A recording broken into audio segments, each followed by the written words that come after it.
Sudah 1 jam mereka berkeliling. Dan pada akhirnya, Doni mendengar suara berisik di semak-semak. Apa itu yang ada di semak-semak?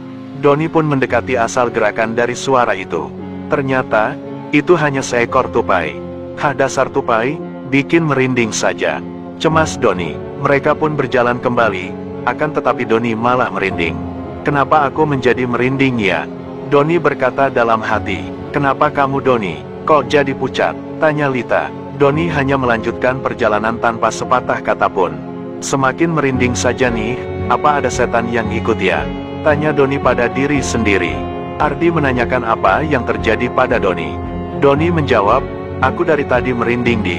Ardi pun hanya tertawa. Hayo, ada setan yang ngikutin kamu tuh. Doni pun semakin takut, dan wajahnya semakin pucat. Tunggu sebentar. Doni menyuruh temannya berhenti. Kenapa kamu Don? Tanya Nita. Ternyata Doni mau buang air kecil. Hahaha, awas Don, ada setan, kata si Ardi.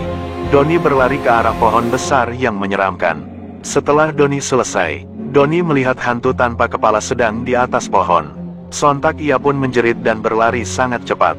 Setelah sampai di tempat teman-temannya menunggu, Doni pun menceritakan apa yang dilihat tadi.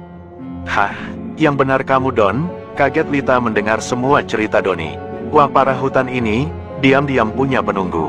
Ardi cemas pada apa yang akan terjadi.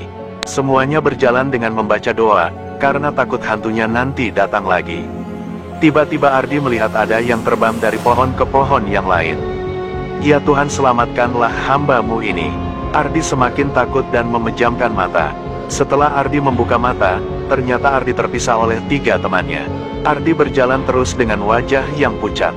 Tiba-tiba, Ardi dicolek oleh seseorang. Saat Ardi melihat siapa yang mencoleknya, dia kaget saat melihat sebuah sosok. Ardi hanya berjongkok dan memejamkan mata kembali.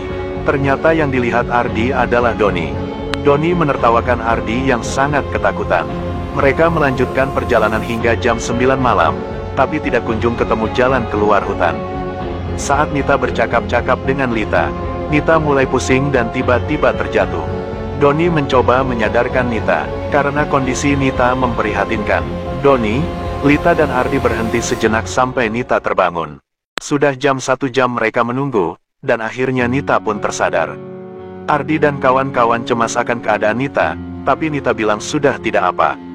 Sudahlah Nit, kalau masih pusing mendingan kamu istirahat dulu saja, kata Lita. Nita menjawab, aku sudah tidak apa-apa kok, ayo kita jalan lagi, siapa tahu jalan keluarnya ketemu. Mereka pun jalan kembali mencari jalan keluar. Doni semakin kesal, sebab tidak menemukan jalan keluar. Doni pun duduk sebentar di sebuah batu besar. Hei Don, kenapa kamu duduk di situ, mau ditinggal kamu? Ardi menakut-nakuti Doni. Doni pun cepat bergegas pergi kembali. Kamu sadar tidak, kenapa setan itu mengikuti kita terus? Tanya Lita pada ketiga temannya. Semakin lama, malam semakin mencekam, yang membuat mereka semakin takut. Nita berpikir, kalau dia sedang diikuti seseorang. Nita semakin risih, dengan apa yang ia rasakan dari tadi. Kenapa kamu Nit, kok semakin pucat saja? Tanya Lita. Nita tidak menjawab sama sekali pertanyaan Lita tadi, dan terus berjalan. Hei Nit, kok kamu diam saja? Sadar-sadar. Lita menepuk pundak Nita, yang dari tadi berjalan tanpa mengeluarkan sepatah kata pun. Nita pun kaget. Kenapa aku dikagetkan? Tanya Nita. Lita menceritakan, kalau dari tadi Nita diam seperti orang kesurupan. Nita pun kaget, karena tidak sadar kalau dari tadi diajak berbicara oleh Lita. Setelah lelah berjalan, Doni melihat ada seseorang berkain hitam, di depan pohon besar. Doni berhenti, dan melihatnya lebih jelas lagi, ternyata, itu hantu kepala buntung yang dari tadi menakuti Doni, Lita, Ardi dan Nita. Mereka berempat lari sampai terjatuh-jatuh. Tak lama, terlihat sebuah desa terpencil. Mereka berempat pun pergi ke arah desa. Ada seseorang yang bertanya pada Doni, Nita, Ardi dan Lita. Kalian kenapa ada di sini? Apa kalian bertemu hantu tanpa kepala? Seseorang itu ternyata penduduk desa terpencil. Kami tersesat Pak, tadi kami memang sempat bertemu hantu tanpa kepala berulang kali, jawab Doni. Penduduk desa itu menceritakan tentang hantu tanpa kepala tersebut. Sebenarnya hantu itu tidak jahat. Dia hanya ingin membantu mereka menemukan jalan keluar, memang hantu itu sangat menyeramkan. Tapi hantu itu sangat baik, hantu itu selalu membantu orang tersesat.